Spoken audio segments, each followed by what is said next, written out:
لا حول ولا قوة إلا بالله العلي العظيم. أعوذ بالله من الشيطان اللعين الرجيم. بسم الله الرحمن الرحيم.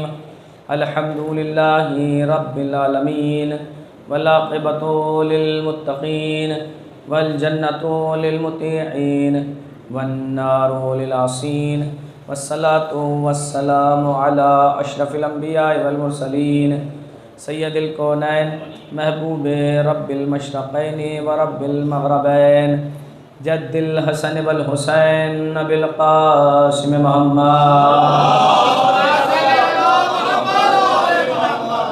وعلى أهل بيته الطيبين الطاهرين المعصومين المظلومين المنتجبين المنتخبين اذهب الله عنهم الرجس وطهرهم تطهيرا.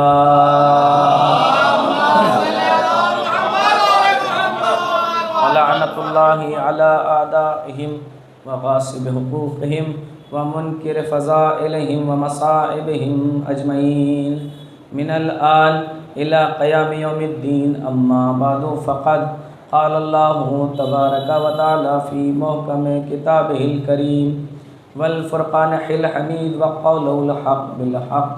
بسم الله الرحمن الرحيم. كل نفس ذائقة الموت.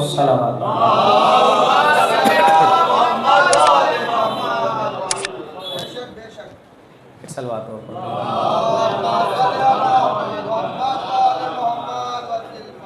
عزیزان گرامی اور ماتم داران سید الشہداء علیہ السلام کی سال ثواب کی گفتگو.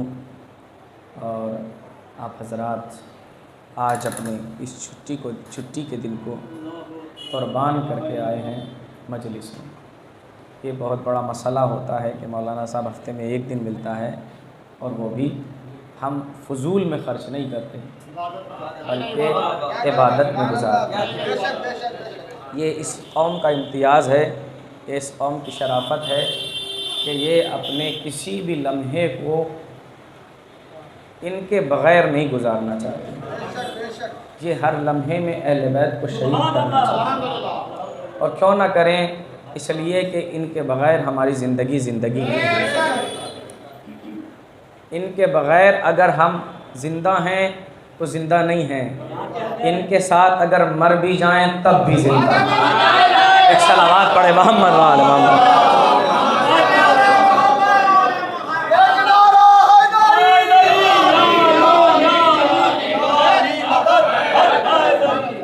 ان مجلسوں کے طفیل میں بہت سی ایسی آیات قرآنیہ ہیں جو ہمارے ذہنوں میں محفوظ ہیں.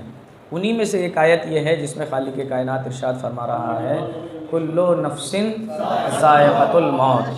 ہر نفس کو موت کا ذائقہ چکھنا ہے، ہر نفس کو موت کا ذائقہ چکھنا ہے. اس آیت میں واضح الفاظ میں خداوند عالم ارشاد فرما رہا ہے کہ ہر نفس کو موت کا ذائقہ چکھنا ہے. یعنی اس آیت کو پڑھتے رہیے، یاد کرتے رہیے کہ ہمیں یہاں زندگی بھر نہیں رہنا ہے. اسے پڑھتے رہیے، یاد کرتے رہیے کہ ہمیں یہاں زندگی بھر نہیں رہنا ہے. جب یہ تصور آ جائے گا کسی پہ ظلم نہیں کریں گے، کسی کا مال غصب نہیں کریں گے. چونکہ اللہ نے یہ نفس دیا ہے تو اس نفس کے ہم مالک نہیں ہیں. اس نفس کو ہم بطور امانت لے کے آئے ہیں اور بطور امانت اسے خالق کائنات کو واپس کرنا ہے. اسی لیے ہے انا للہ و انا الیہ راجعون. ایک صلوات پڑھ دے محمد. یہ موت آنا کوئی بشر نہیں، آگاہ اپنی موت سے کوئی بشر نہیں. ساما 100 برس کی ہے کل کی خبر نہیں. نعرہ حیدری جزاک اللہ مولانا. ساما 100 برس کی ہے کل کی خبر نہیں. دیکھیں انہوں نے مصرے پڑھے مجھے آیت یاد آ گئی. انہوں نے مصرے پڑھے مجھے آیت یاد آ گئی. خالق کائنات ارشاد فرما رہا ہے اینما تکونوا یدرککم الموت ولو کنتم فی بروج مشیدہ. ایک تو ان کے شعر سے یہ آیت مفہوم سے مطابقت رکھتی ہے، اور ایک آیت یہ ہے وَمَا تَدْرِي نَفْسٌ مَاذَا تَكْسِبُ غَدًا، کہ انسان کا نفس یہ نہیں جانتا کہ اس کے ساتھ کل کو کیا ہونا ہے، یہ نہیں جانتا، اور موت اس نفس کو ضرور آنی ہے۔ بے ای ارض تموت، اس کو یہ بھی نہیں پتا ہے کہ کس سرزمین پر موت آ جائے، یہ نہیں پتا ہے اگلے لمحے میں کیا ہو، ابھی بول رہا ہے اگلے لمحے میں کیا ہو جائے۔ اسی لیے کہا جاتا ہے اپنے پورے دن کا حساب کر کے جب بستر خواب پہ جایا کرو، چونکہ اگر اس دنیا سے چلے جائیں تو خالق سے حساب صاف ستھرا ہو۔ ایک صلوات پڑھ دیں محمد وال، خالق سے حساب صاف ستھرا، یہ نفس ہے۔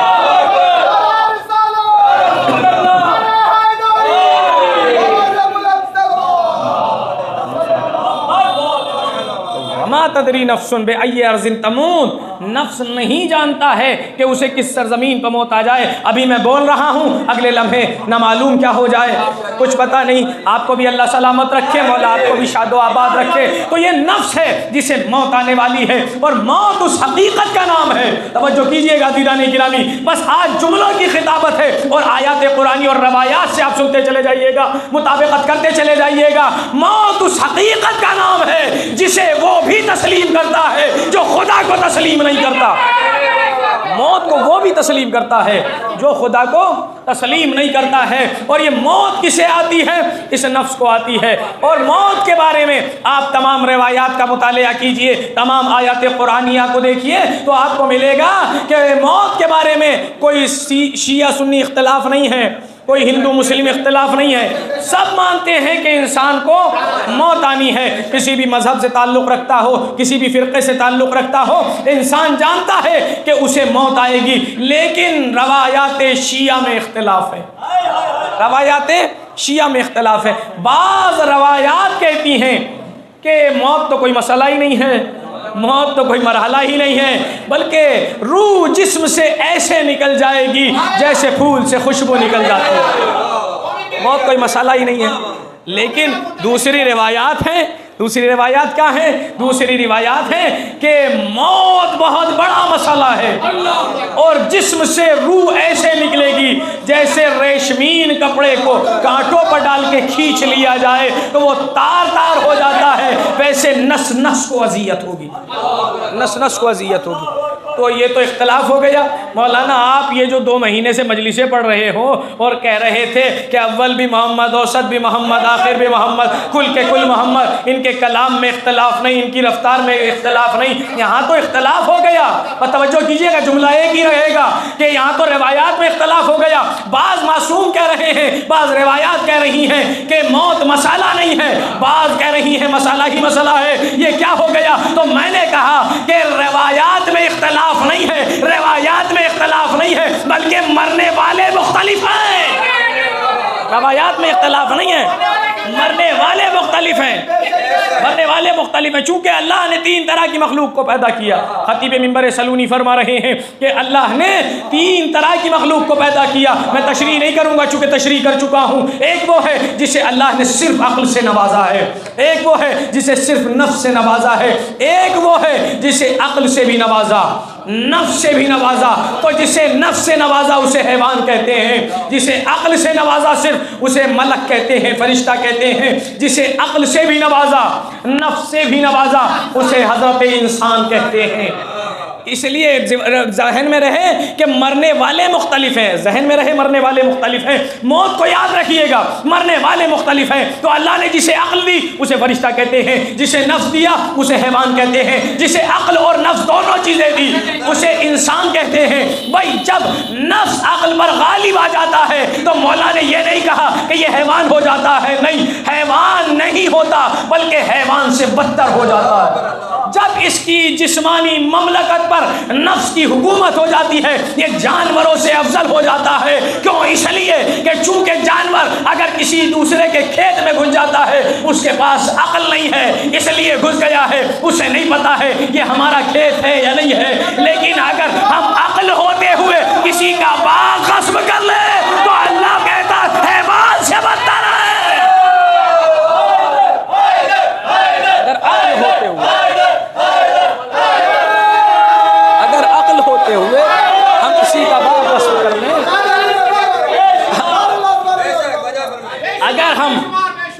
توجہ آپ نے بھرپور رکھی ہے، خدا آپ کو شاد و آباد رکھے۔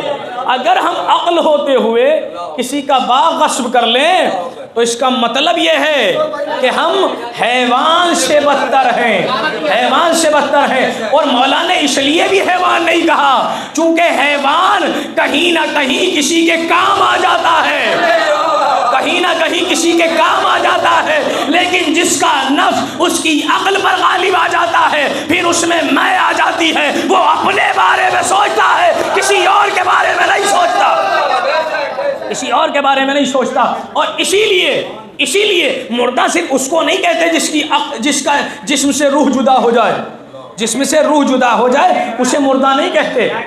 خالق کائنات قرآن میں پھر ارشاد فرما رہا، آسمان سے پانی نازل کیا اور اس کے ذریعے سے زمین کو زندہ کیا بعد موتہا، جبکہ وہ مر چکی تھی، مرنے کے بعد زندہ کیا۔ اب زمین کون سی مردہ ہے؟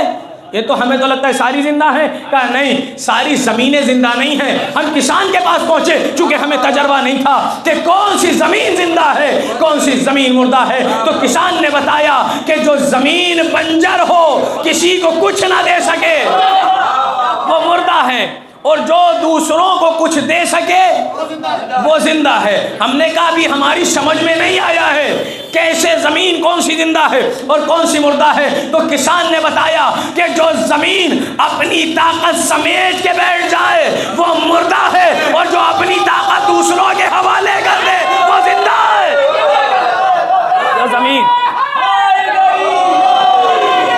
جو زمین اپنی طاقت سمیٹ کے بیٹھ جائے وہ مردہ ہے، اور جو اپنی طاقت دوسروں کے حوالے کر دے وہ زندہ ہے۔ تو قرآن سے فیصلہ ہو گیا کہ جو زمین اپنی طاقت سمیٹ کے بیٹھ جاتی ہے وہ مردہ ہوتی ہے، جو کسی کو کچھ دے دیتی ہے وہ زندہ ہوتی ہے۔ بھائی اب انسان پر بھی تطبیق کیجئے کہ وہ انسان مردہ ہے جو اپنی طاقت سمیٹ کے بیٹھ جائے، اور وہ انسان زندہ ہے جو اپنی طاقت معاشرے کے حوالے کر دے، جو اپنی طاقت معاشرے کے حوالے کر دے، وہ انسان زندہ ہے۔ اور آپ دیکھیں یہ ہے نا کہ انسان جو مردہ ہوگا وہ کسی کو کچھ نہیں دے سکتا، یہ فیصلہ ہو گیا۔ اب جن کے چیلم کی مجلس ہے، جب یہ اس دنیا سے رخصت ہوئے تو ان کا کوئی رشتہ دار عزیز ان کے قریب گیا اور جانے کے بعد کہا آپ ہمیں پانی دے دیجئے، تو کسی نے کہا کس سے پانی مانگ رہے ہو؟ اب یہ اس دنیا میں نہیں ہے، اب یہ اس دنیا میں نہیں ہے جو آپ کو پانی دے دیں، اس کا مطلب یہ مر گئے ہیں، اب آپ کو پانی نہیں دے سکتے۔ اب آپ کچھ اور مانگیے تو وہ دے دیں گے، آپ کو نہیں دے سکتے۔ آپ کچھ بھی مانگتے چلے جائیے تو وہ نہیں دیں گے۔ لیکن ایک بات، ایک فرق کو محسوس کیجئے گا کہ جو مر جاتا ہے، مرنا اور ہوتا ہے، موت اور ہوتی ہے، انتقال اور ہوتا ہے۔ مرنا اور ہوتا ہے، انتقال اور ہوتا ہے۔ مرنے والا کسی کو کچھ نہیں دے سکتا، انتقال کرنے والا دے سکتا ہے۔ ابھی آپ سے میں نے کہا نا، جو مر جائے اور کسی کے کوئی کام نہ آ سکے وہ مردہ ہے، زندہ نہیں ہے۔ لیکن انتقال کرنے والا کچھ دے سکتا ہے۔ کیسے دے سکتا ہے؟ بھائی یہ مرے، خبر پہنچائی دور دراز تک جو عزیز و اقارب تھے کہ فلاں صاحب مر گئے ہیں، تو سب نے کیا کہا؟ انا للہ و انا الیہ۔ اور یہ کوئی کمیل عباس کا کہا ہوا مصرع نہیں ہے جو کہا گیا ہے، بلکہ آیات قرآنی ہے اور قرآن کے بارے میں ہے۔ پڑھنا بھی عبادت، سننا بھی عبادت، دیکھنا بھی عبادت۔ تو اب جیسے ہی مرا، ابھی تو آپ مولانا کہہ رہے تھے کہ مرنے والا کچھ نہیں دے سکتا، لیکن یہاں تو ثواب مل گیا، جس نے پڑھا سب کو ثواب ملا۔ کہ مولانا یہی تو بتانا چاہتے ہیں یہ مرا نہیں ہے، اس نے انتقال کیا ہے، یہ مرا نہیں ہے، یہ زندہ ہے، یہ مرا نہیں ہے، یہ زندہ ہے۔ کہ مولانا دلیل کیا ہے؟ کہ پیغمبر نے فرمایا من ماتا علی حب آل محمد ماتا شہیدا۔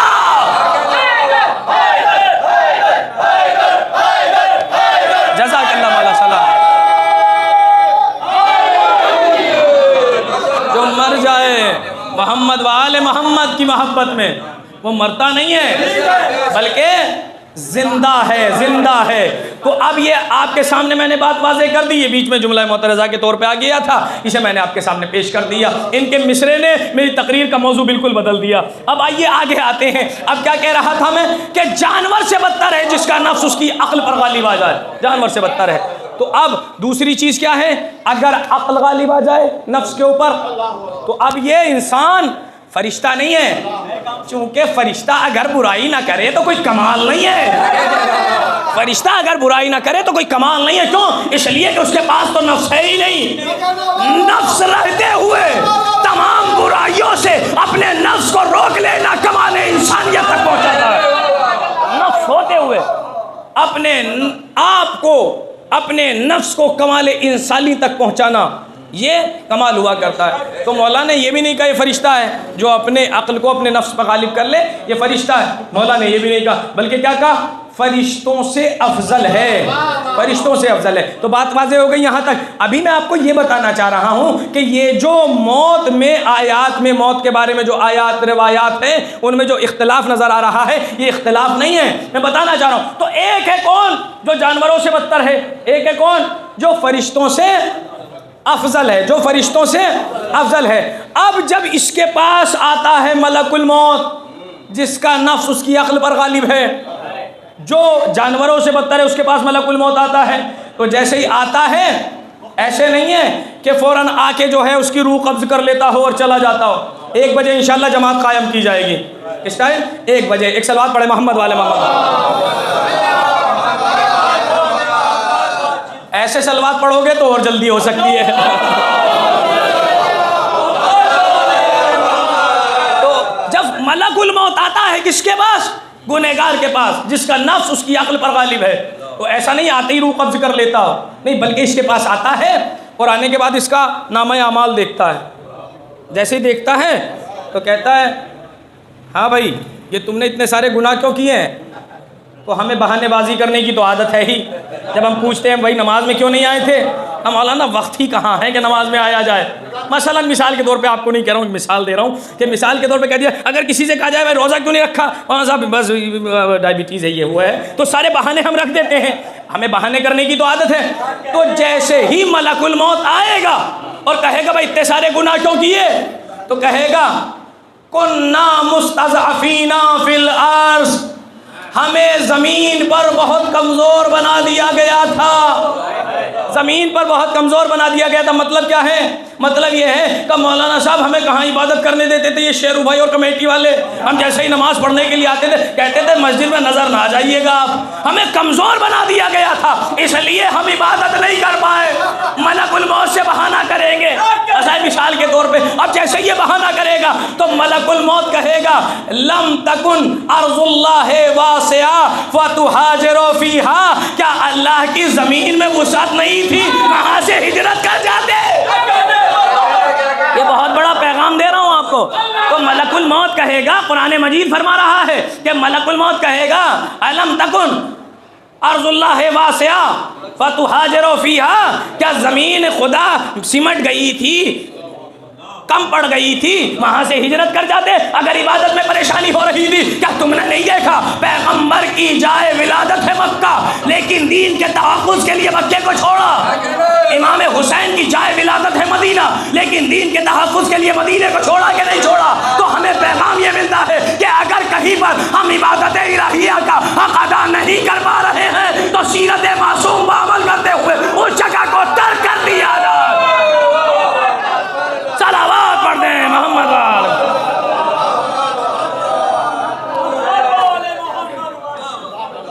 تو آپ دیکھ رہے ہیں، آپ یہ کیا بہانہ کر رہا ہے کہ وہ ہمیں کمزور کر دیا گیا تو ہم عبادت نہیں کر پا رہے. تو ملک الموت نے جواب دیا. اب قرآن کہتا ہے الملائکۃ یضربون علی وجوہہم وادبارہم، ملک الموت غصے میں آ کے اس کی کمر پہ بھی کوڑے مارے گا اور اس کے چہرے پہ بھی تماچے مارے گا، اس کے چہرے پہ بھی تماچے مارے گا. بہانے بازی کرتا ہے. اللہ نے اشرف المخلوقات بنایا تھا، اپنے آپ کو کس منزل میں لے گیا، جانور تجھ سے بہتر نظر آ رہا ہے. ملک الموت اس کی پٹائی کرے گا اور پٹائی کرنے کے بعد اس کی روح اس کے جسم سے جدا کرے گا. تو اب بتائیے اذیت ہوگی کہ نہیں ہوگی؟ جب پٹائی ہو کے روح نکل رہی ہے تو نس نس کو اذیت ہوگی کہ نہیں ہوگی؟ تو معصوم نے ایسے انسان کے لیے کہا تھا کہ روح جسم سے ایسے نکلتی ہے جیسے ریشمی لباس کو کانٹوں پر ڈال کے کھینچ لیا جائے. اب اس کے دوسرا مسئلہ کہ جس کی عقل اس کے نفس پر غالب ہوتی ہے، معصوم نے کیا فرمایا؟ مولا نے کیا فرمایا؟ مولا علی نے فرمایا وہ فرشتوں سے افضل ہے۔ اس سے افضل ہے؟ فرشتوں سے افضل ہے۔ توجہ کیجئے گا عزیزان گرامی، اپنے مرتبے کو پہچانیں اور اپنے آپ کو ایسا بنائیں کہ جیسے میں بیان کرنے والا ہوں کہ روح نکلتی ہے۔ اب ایک مرتبہ فرشتہ آئے گا، اس کے پاس کس کے پاس آیا ہے؟ کہ جو فرشتوں سے افضل ہے۔ تو پہلے مفضول کے پاس آیا تھا، اب افضل کے پاس آیا ہے۔ جیسے ہی آئے گا، اب پھر مثال دے دوں، مثال کے بغیر میری بات تمام نہیں ہوتی۔ بھائی ایک ایس پی نے رشوت لی، پکڑا گیا، رشوت لی پکڑا گیا۔ اب گرفتار کرنے کے لیے تو داروغہ ہی جاتا ہے۔ جب داروغہ پہنچا گرفتار کرنے کے لیے، تھانے دار پہنچا، تو کیا وہ دوسرے مجرموں کی طرح گھسیٹتا ہوا لائے گا؟ جو ہے عزیزان کرام، کیا وہ گھسیٹتا ہوا لائے گا؟ کہا نہیں، بڑے احترام سے کہے گا آپ میرے سینئر ہیں، قابل احترام ہیں، مگر آپ نے گناہ کیا ہے، میں آپ کو ہتھکڑی بھی نہیں لگاؤں گا۔ تو منصب کی رعایت ہوتی ہے کہ نہیں ہوتی ہے؟ تو جب دنیا والے منصب کی رعایت کرتے ہیں تو کیا اللہ والا رعایت نہیں کرے گا؟ دنیا والے رعایت کرتے ہیں، کیونکہ مولا نے فرمایا ہے یہ فرشتوں سے افضل ہے۔ اب آئے گا، کھڑا ہو جائے گا تو دیکھے گا مومن بے چین ہے، مضطرب ہے، کہے گا سب سے پہلا کام تو یہ رہے گا، چونکہ کمتر ہے، یہ افضل ہے، یہ مفضول ہے، تو سب سے پہلا کام تو یہ رہے گا کہ اسے اطمینان بخشے، اطمینان عطا کرے۔ تو یہ کہے گا بھائی آپ پریشان کیوں ہیں؟ کہ میری خواہشیں ادھوری رہ گئی ہیں۔ کہ کیا خواہش ہے؟ کہ 2 مکان تو وشاکھاپٹنم میں بنا لیے تھے، 2 بچوں کے رہ گئے ہیں، 2 اپارٹمنٹ تو تیار کروا لیے تھے، بس 2 رہ گئے ہیں۔ کہ اچھا، کہاں 2 رہ گئے ہیں، بس وہ اتنی چھوٹ مل جائے تو۔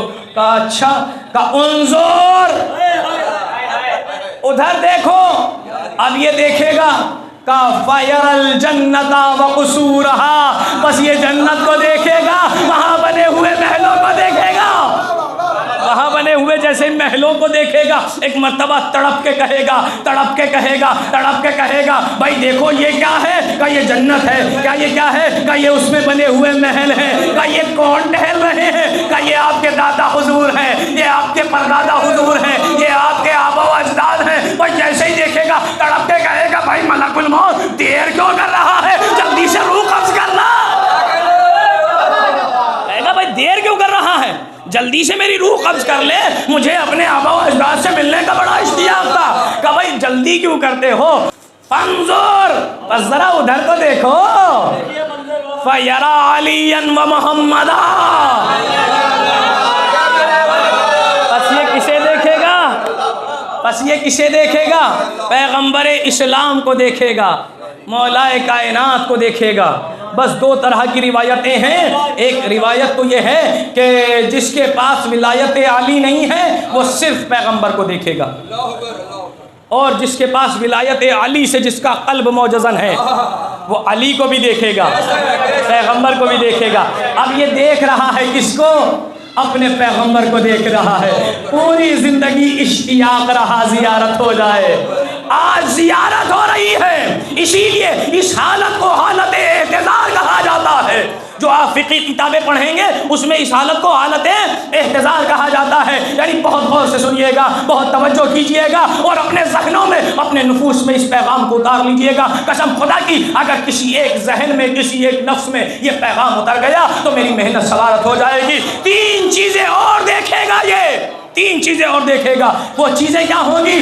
یہ سب سے پہلے اپنے مال و دولت کو مجسم ہو کے دیکھے گا، وہ مجسم ہو کے اس کے سامنے آ جائیں گے۔ یہ دولت سے پوچھے گا بھائی میں نے تمہیں کمایا ہے، تمہیں کمانے کے لیے رات دیکھا نہ دن دیکھا، نہ حلال دیکھا نہ حرام دیکھا، نہ یہ دیکھا کہ میرا ہے نہ یہ دیکھا کس کا ہے، لیکن یہ بتاؤ اب میں جا رہا ہوں میرے کتنا کام آ پاؤ گے؟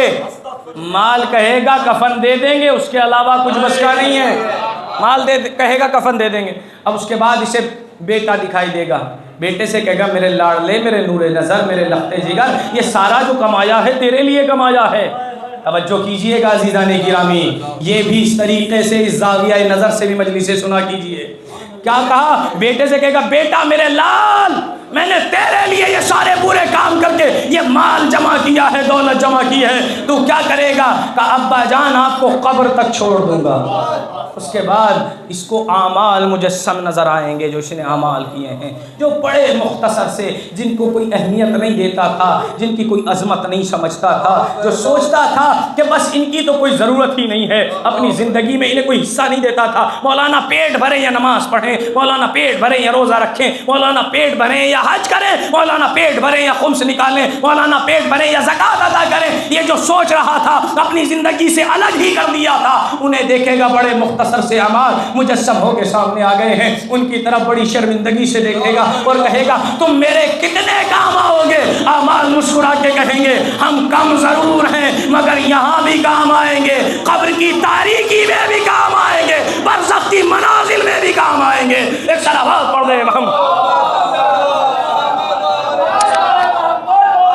برزخ کی منازل میں بھی کام آئیں گے۔ اس لیے اعمال کو ہیچ قرار نہ دیں، اعمال کو اپنی زندگی کا حصہ قرار دیں۔ جب ہم اپنے اعمال کو اپنی زندگی کا حصہ قرار دیں گے تو اس کے بعد ہم اپنی زندگی کو کامیاب بنا سکتے ہیں۔ تو اب آتا ہے کہتا ہے فانظر، دیکھو ابھی جلدی کہاں کی ہے؟ تو یہ دیکھے گا فیرا محمدم و علیہ، یہ محمد کو دیکھے گا و علی کو دیکھے گا۔ اب اس کے بعد یہ تڑپ کے کہے گا میں مولا کی زیارت کرنا چاہتا تھا، جلدی سے روح قبض کرو، میں وہیں جانا چاہتا ہوں۔ کہا ابھی صبر کرو، فانظر، ابھی ادھر دیکھو۔ اب یہ دیکھے گا چند شخصیات ہیں جو نظر آ رہی ہیں، چند شخصیات ہیں وہ جو نظر آ رہی ہیں۔ اب یہ تڑپ کے کہے گا یہ کون ہے؟ کہ ہم ائمتک و ساداتک، یہ تمہارے ائمہ ہیں، یہ سادات کرام ہیں۔ اب جیسے یہ دیکھے گا ایک مرتبہ تڑپ کے کہے گا کہ یہ کون ہے؟ کہ ائمہ ہیں۔ اب اسے پتا تو نہیں ہے، اس نے دیکھا تو نہیں ہے مولا علی کون ہے، پیغمبر اسلام کون ہے، امام حسن کون ہے، امام حسین کون ہے۔ اب یہ دیکھنا شروع کرے گا، حساب لگانا شروع کرے گا، یہ محمد ہوں گے، یہ پیغمبر ہوں گے، یہ علی ہوں گے، یہ حسن ہوں گے، یہ حسین ہوں گے۔ اب جملہ آپ کی سماعتوں کی نظر کر رہا ہوں، قدر کیجئے گا عزیزان گرامی، یہ حساب لگاتا ہوا ہوگا، یہ پیغمبر، یہ علی، یہ حسن، یہ حسین، یہ زین العابدین، اب یہ حساب لگاتا ہوا ہوگا۔ فرشتہ اس کے جسم سے اس کی روح کو نکال دے گا، روح ایسے نکل جائے گی جیسے پھول سے خوشبو نکل جاتی ہے، روح جسم سے ایسے نکل جائے جیسے پھول سے خوشبو نکل جاتی ہے۔ تو یہ ہے روایتوں میں اختلاف نہیں ہے بلکہ مرنے والے مختلف ہیں۔ اور جب یہ آتا ہے فرشتہ ملک الموت آتا ہے اس مرنے والے کے پاس تو کسی نے پوچھا کیفا یتوفی الموت المومن، کہ پیغمبر سے پوچھا کہ یا رسول اللہ یہ بتائیے کہ مومن کو موت کیسے آتی ہے؟ تو پیغمبر فرماتے ہیں یتوقفو، کہ ملک آ کے کھڑا ہو جاتا ہے عند المومن، مومن کے سامنے، موقف عبد ذلیل، کیسے کھڑا ہو جاتا ہے؟ جیسے ایک عبد ذلیل اپنے مولا کے سامنے کھڑا ہو۔ ملک الموت آ کے ایسے کھڑا ہو جاتا ہے جیسے ایک عبد ذلیل اپنے مولا کے سامنے کھڑا ہو۔ یہ میں نہیں کہہ رہا ہوں، پیغمبر فرما رہے ہیں، اور اس کی تائید چھٹے امام فرما رہے ہیں کہ ان الملائکۃ لخدامنا وخدام محبینا، ملائکہ ہمارے نوکر ہیں، ہمارے چاہنے والوں کے نوکر ہیں، ہمارے چاہنے والوں کے نوکر ہیں۔ تو جب چاہنے والوں کے پاس آتا ہے، آخری بات اور ختم ہوا، جب چاہنے والوں کے پاس آتا ہے تو کیسے کھڑا ہو جاتا ہے؟ عبد ذلیل کی طرح کھڑا ہو جاتا ہے۔ جب مالکوں کے پاس آتا ہے کہ آپ کے پاس تو آ جاتا ہے، ان کے پاس بغیر اجازت کے نہیں آتا، بغیر اجازت کے نہیں آتا۔ تو سمجھ میں آیا؟ اس درب سے متمسک ہونا ہمیں کہاں تک پہنچا دیتا ہے؟ فرشتے ہمارے غلام ہو جاتے ہیں، فرشتے ہمارے غلام ہو جاتے ہیں۔ تو اسی لیے ہمیں سمجھنا ہے اپنی زندگی کے ہدف کو، ہمیں سمجھنا ہے اپنی زندگی کے مقصد کو اور اس میں زندگی گزارنی ہے۔ عزیزان گرامی، ہمیں یہ توجہ، بس اتنی سی توجہ بستر پہ لیٹ کے کرنی ہے کہ یہ دنیا سرائے ہے۔ کیا ہے یہ دنیا؟ سرائے ہے۔ کیا سرائے میں کوئی جانے کے بعد یہ سوچتا ہے یہاں سے پتھر ٹوٹ رہا ہے اسے لگوا دوں؟ کوئی سوچتا ہے؟ کہا نہیں، یہ سوچتا ہے کہ بھائی میں آج ہوں کل کو چلا جاؤں گا، آج گزار لیتا ہوں اسی میں۔ سوچتا ہے کہ نہیں سوچتا ہے؟ سوچتا کہاں کے لیے ہے؟ جو اس کا اپنا گھر ہوتا ہے، مستقل گھر ہوتا ہے کہ اس میں پتھر بھی لگوا دوں، اس میں یہ بھی کر دوں. تو یہ تصور صرف یہی کر لیں کہ یہ ہمارا مستقل گھر نہیں ہے، یہ دار فنا ہے، ختم ہونے والا گھر ہے. ہمیں دار بقا کے لیے انتظام کرنا. عزیزان گرامی، معلوم نہیں کوئی یہ سوچ رہا ہوگا کہ کیا بحث لے کے بیٹھ گئے ہیں میرے عزیزوں، لیکن اگر ہم تصور نہیں کریں گے تو کون کرے گا؟ اور ہم یہاں سے بیٹھ کے تصور نہیں کرائیں گے تو کون کرائے؟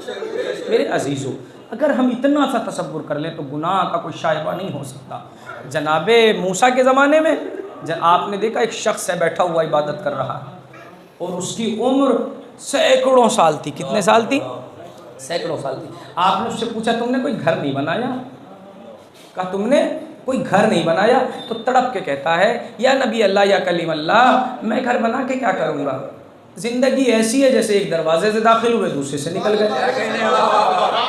اتنا کم وقت ملا ہے، میں چاہتا ہوں کہ اللہ کی عبادت کروں. کتنا بڑا پیغام ہے ہمارے لیے کہ سینکڑوں سال کی عمر کو کہہ رہا ہے ایسی ہے جیسے ایک دروازے سے نکلے دوسرے میں داخل ہو گئے. تو ہمیں سوچنا چاہیے جب سینکڑوں سال والا عبادت کر کے یہ کہہ رہا ہے میں عبادت کا حق نہیں ادا کر پایا، تو ہماری تو 60-70 سال کی زندگی ہوگی. پھر ہمیں عبادت سے پیچھے نہیں ہٹنا چاہیے، عبادت کو اپنی زندگی کا ہدف بنانا چاہیے. یہ اصل ہونا چاہیے، اور دوسری چیز فرع ہونا چاہیے. کیونکہ اگر آپ یہ سوچتے ہیں ہم بچوں کو پال رہے ہیں، اپنا پیٹ بھر رہے ہیں، تو ہم تو اپنا عبادت کا حق ادا کر رہے ہیں. تو عزیزان گرامی، یہ کام تو جانور آپ سے اچھے طریقے سے کرتے ہیں. جانور اچھے طریقے سے کرتے ہیں. کیا وہ اپنے بچے کو بھوکا مرنے دیتا ہے؟ نہیں مرنے دیتا. کیا وہ اپنے بچوں کو کسی کے ایسے ہی چھوڑ دیتا ہے؟ کہ نہیں، تربیت کرتا ہے، اپنے بچے کو سنبھالتا ہے. تو میرے عزیزوں، صرف یہیں تک نہیں رکنا ہے، ہمیں آگے جانا ہے. اس لیے امام نے فرمایا تھا کونوا لنا زینا ولا تکونوا علینا شینا، ہمارے لیے باعث زینت بننا، باعث ننگو آر نہ بننا. اگر سامنے والا آپ کو دیکھ کے کہہ رہا ہے یہ نمازیں نہیں پڑھتے ہیں، حسین کا غم تو بہت مناتے ہیں، تو ہم امام کے لیے باعث زینت بنے ہیں یا باعث ننگوار بنے ہیں؟ میں عزیزوں کسی ایک کو بھی نہیں کہہ رہا ہوں، میں اپنے نفس کو بھی کہہ رہا ہوں اور آپ تک بھی یہ پیغام پہنچا رہا ہوں. پروردگار مجھے بھی توفیق عطا فرمائے اور آپ سب کو بھی توفیق عطا فرمائے کہ ہم عبادت کو اپنے روزمرہ کے حساب میں شمار کریں. جس دن ہم یہ کرنے لگیں گے تو قسم خدا کی عابد و طالب علم کی رزق کی ذمہ داری خدا نے مخصوص طور پہ لی ہے.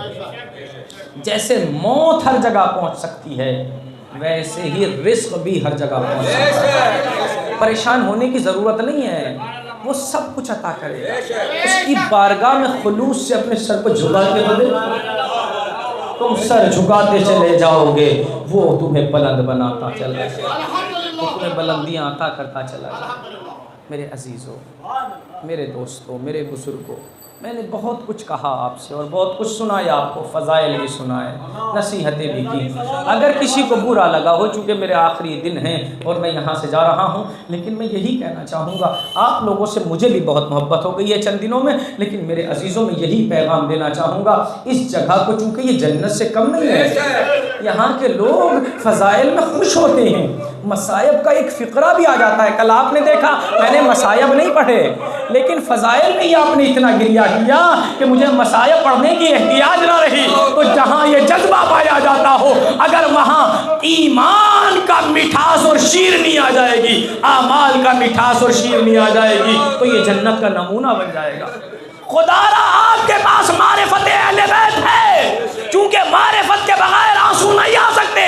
اس معرفت کو رائے گا نہ کیجئے گا، اس معرفت کو سنبھال کے رکھیے. اعمال کے ذریعے سے اس معرفت کو تراشتے چلے جائیے، تراشتے چلے جائیے، تو انشاءاللہ خداوند عالم اس جگہ کو خطہ جنت قرار دے گا. بس عزیزو، میں یہی کہنا چاہوں گا اور میرا یہی پیغام ہے آپ سب کے لیے، اپنے دوستوں اور بزرگان کے لیے. بزرگان تو مجھ سے بہتر جانتے ہیں اور آپ لوگ بھی عبادت الہیہ کا حق ادا کرتے ہیں، میں یہ کلی طور پہ آپ کو انکار نہیں کر رہا ہوں. مگر اگر ہمارے عبادات میں کہیں تھوڑی سی بھی کمزوری ہے تو میرے عزیزو ہمیں عبادات کی طرف توجہ دینا ہے. بس نماز کا وقت آ گیا ہے، میں چند جملے کہہ کے گفتگو تمام کر رہا ہوں. عزیزان گرامی، اس سے بڑا کوئی وقت ہو سکتا ہے؟ پوری زندگی عبادت الہی میں صرف کی ہے امام نے، صرف کی ہے کہ نہیں کی ہے؟ امام راتوں کو سوتے نہیں ہیں، اللہ کی عبادت کرتے ہیں، اللہ کی عبادت کرتے ہیں، پوری رات جاگتے ہیں، چونکہ اگر امامت سو جائے تو پھر ساری کائنات درہم برہم ہو جائے گی۔ امامت سونے والی شے کا نام نہیں ہے، امامت عبادت الہی کا حق ادا کرتی ہے، رات بھر جاگ کے عبادت الہی کا حق ادا کرتی ہے۔ اللہ کی حجت رات بھر اللہ کی عبادت کرتی ہے، اپنے آپ کو وقف کر دیتی ہے عبادت الہیہ کے لیے، وہ چیزیں جو ہمارے لیے مستحب ہیں معصوم کے لیے واجب ہوا کرتی ہیں۔ مگر آپ اندازہ لگائیں، کیا امام حسین نے پوری زندگی عبادت نہ کی ہوگی؟ 57 برس تک کیا ہمارے امام نے عبادت نہ کی ہوگی؟ مگر جب کہا ہے بھیا عباس ابن زیاد کے پاس جاؤ، بھیا عباس پسر سعد کے پاس جاؤ، اور پسر سعد سے جانے کے بعد کہنا کہ ایک رات کی مہلت دے دے، اس لیے تاکہ جنگ کی تیاری کی جا سکے؟ نہیں، امام اس لیے اجازت مانگ رہے تھے تاکہ عبادت الہی کی جا سکے، قرآن مجید کی تلاوت کی جا سکے۔ اور روایت کے جملے ہیں، امام نے عبادت کے لیے اور کلام الہی کی تلاوت کے لیے وقت مانگا۔ حضرت عباس گئے ہیں اور وہاں سے بعض کہتے ہیں کہ مولا نے مہلت نہیں مانگی ہے، بعض مفسرین، بعض تاریخ نگار کہتے ہیں مہلت نہیں مانگی ہے، بلکہ خود یہ بات طے ہوئی کہ کل جنگ ہوگی، آج کی رات جسے جو کرنا ہے تم اپنی تیاری کر لو، ہم اپنی تیاری کر لیں گے۔ لیکن آپ دیکھیں گے دونوں خیموں میں فرق ہے، دونوں لشکروں میں فرق ہے، ایک طرف عبادت الہی ہو رہی ہے، ایک طرف قرآن کی تلاوتیں ہو رہی ہیں، ایک طرف سکون ہی سکون ہے، اطمینان ہی اطمینان ہے، لیکن دوسری طرف اتنا بڑا لشکر بھی ہے مگر بے چینی ہے۔ کیوں؟ اس لیے کہ وہاں سب کچھ ہے، اللہ نہیں ہے۔ الا بذکر اللہ تطمئن القلوب، بے شک اللہ کا ذکر قلوب کو اطمینان عطا کرتا ہے۔ میرے عزیزوں، اس لیے یہاں بے چینی نہیں تھی، وہاں منصوبے بندی تھی، یہاں اطمینان اور عبادت الہیہ تھی۔ اب ایک مرتبہ امام خیموں کا سروے کر رہے ہیں، سب جگہ دیکھ رہے ہیں، ہر بیوی اپنے بچے کو آمادہ کر رہی ہے، کل کو میرے بھائی پر قربان ہونا ہے۔ جناب کلثوم بھی اپنے بھائی عباس کے سامنے رو رہی ہے، اللہ نے اگر مجھے اولاد عطا کر دی ہوتی میں بھی اپنے بھائی پر قربان کر دیتی۔ بھائی ہاتھوں کو جوڑے کھڑا ہے، اے شہزادی اگر کیا ہوا کہ آپ کو اللہ نے بیٹے نہیں دیے مگر اللہ نے آپ کو بیٹے جیسا بھائی دیا ہے تو کل آپ پر قربان ہو جائے گا۔ میں نے عرض کیا تھا حضرت عباس جب تک زندہ رہے اہل بیت کے خیمے میں سکون رہا، امام کے چہرے پہ اس طرح کی کیفیت نمودار نہیں ہوئی۔ بس دو فطرے کہہ کے گفتگو تمام ہے، اگر ذہنوں میں اتر جائیں گے تو انشاءاللہ بہت روئیں گے۔ امام کسی کی بھی آواز آئی ہے امام فوراً مقتل کی طرف دوڑے ہیں، لیکن جیسے ہی حضرت عباس نے کہا اے میرے آقا غلام کا آخری سلام، امام فوراً مقتل کی طرف نہیں گئے، اپنی کمر کو پکڑا، الان ان کا سراداری، اے بھیا تیرے مرنے سے حسین کی کمر ٹوٹ گئی۔ اجرکم اللہ، بھائی کو بھائی سے بڑی محبت ہوتی ہے۔ ایک مرتبہ حضرت عباس کے قریب آئے امام، دیکھا بھائی ایڑیاں رگڑ رہا ہے، امام نے اپنے بھائی کے سر کو اپنے زانوں پر رکھا، اے بھیا عباس کوئی وصیت ہے؟ کہاں آقا میری وصیت ہے؟ کہ پہلی وصیت تو یہ ہے میرے لاشے کو خیمے میں نہ لے جائیے گا۔ کہا میرے لاڈلے کیوں؟ کہا آقا چونکہ آپ سب کے لاشے خیمے میں لے جاؤ گے مگر آپ کا لاشا کوئی خیمے میں نہ لے جائے گا۔ اجرکم اللہ، یہی حق گریہ ہے۔ ایک مرتبہ کا دوسری وصیت کیا ہے؟ کہا دوسری وصیت یہ ہے کہ جب دنیا میں آیا تھا سب سے پہلے آپ کے رخ کی زیارت کی تھی، چاہتا ہوں کہ آپ کے رخ کی زیارت کروں۔ کہا کر لیجئے بیٹ بھیا، میں آپ کے سامنے ہوں۔ ایک مرتبہ کہتے ہیں آقا کیسے زیارت کروں؟ ایک آنکھ میں تیر لگا ہے، ایک آنکھ میں خون جم گیا ہے، آقا بس آخری وقت میں تھوڑی سی زحمت دینا چاہتا ہوں، اپنی ابا کے دامن سے میری آنکھ کے خون کو صاف کر دیجئے تاکہ میں آپ کی زیارت کر سکوں۔ امام نے ابا کے دامن سے حضرت عباس کی آنکھوں کے خون کو صاف کیا۔ امام کے رخ زیبا کو حضرت عباس نے دیکھا، آقا معاف کر دیجئے گا، حق نصرت ادا نہ ہوا۔ آقا معاف کر دیجئے گا، حق نصرت ادا نہ ہوا۔ مجلس تمام ہو رہی ہے، بیوی رومال لے کے آ گئی ہے، اپنے لال کا بورسا لینے کے لیے ایک مرتبہ حسین نے عباس کو کلیجے سے لگایا، اے بھیا میری بھی ایک خواہش ہے، اس زبان سے آقا تو بہت سنا ہے، اے میرے بھیا اپنے بھائی کو بھائی کہہ دو، آقا اماں نے منع کیا ہے کہ میں بحیثیت امامت کہتا ہوں، کہہ لیجئے امام کا حکم سب سے بڑا ہوتا ہے۔ عباس نے بھائی کا روح قفس انصری سے پرواز کر گئی، حسین نے علم کو اٹھایا، ادھر سکینہ نے بچوں کو جمع کیا، ارے دیکھو چچا کا علم آ رہا ہے، اب ہم پیاسے نہیں رہیں گے، اے خدا را ایسے کسی کی آس نہ ٹوٹے جیسے سکینہ کی ٹوٹی، بچے خالی کوزے لے کے دیکھا جمع ہو گئے ہیں۔ اب سکینہ نے عجیب منظر دیکھا، علم تو آیا ہے مگر علمدار نہیں آیا، کوزے کو پھینک دیا، بابا سے لپٹ گئی، اے بابا میرا چچا کعبے کی سکینہ وہ بازو قلم کرا کے اللہ لعنت اللہ فسيعلم الذين ظلموا أي منقلب ينقلبون۔ ایک مرتبہ سورہ حق اور تین مرتبہ سورہ توحید کی تلاوت فرما کر مرحوم جناب مرزا حسن علی نے مرزا واجد علی صاحب کے